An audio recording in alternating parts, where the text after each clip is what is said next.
but to your point though, right? Like,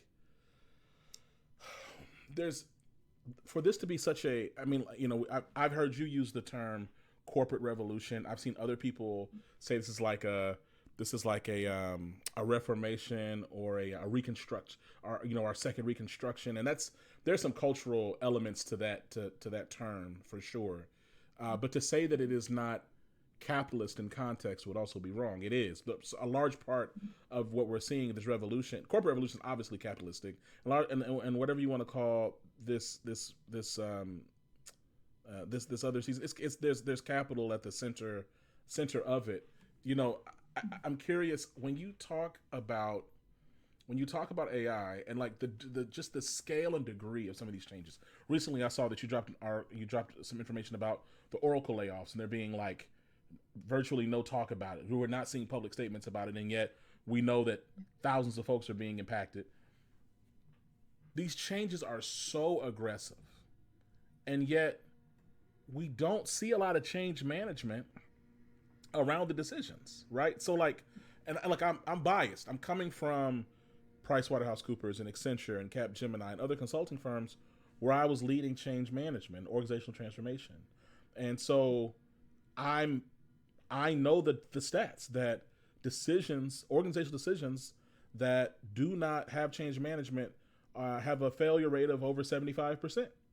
Um, and like I like that's just a fact.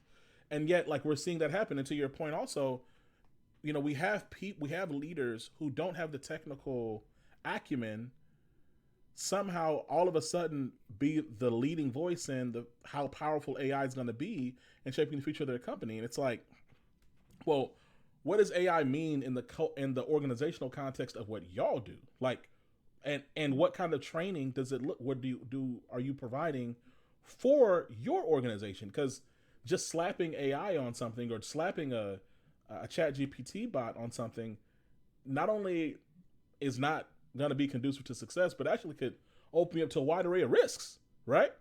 Hmm. Um, and, Hmm. and so you're right. Like, there's something else happening. I agree. I don't see things matching up.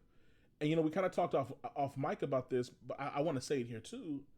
It almost feels like because people are using, I think some people are using AI as a cover, right? Like a lot of these organizations, they're claiming to use AI, but like nothing's actually functionally changing.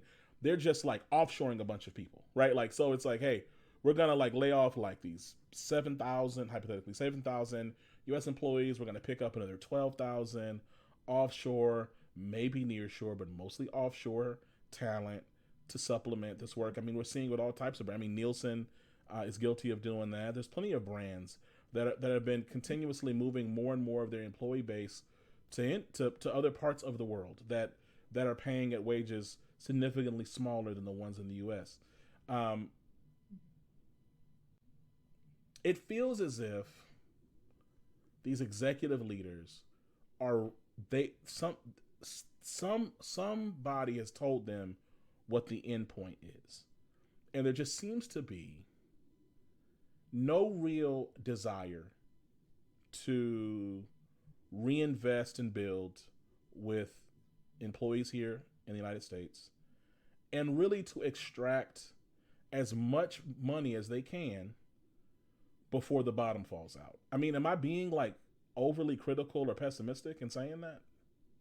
I wouldn't say so. I mean, you are seeing that, and I think you were spot on when you just said that the whole corporate revolution is very aggressive, and that's the point. And that's when I created that phrase. Somebody asked me that, and it's funny. I've been working on a book with that, and and that was actually my phrase for it all because it's about a rapid shift that scales society in a way that we're not necessarily prepared for.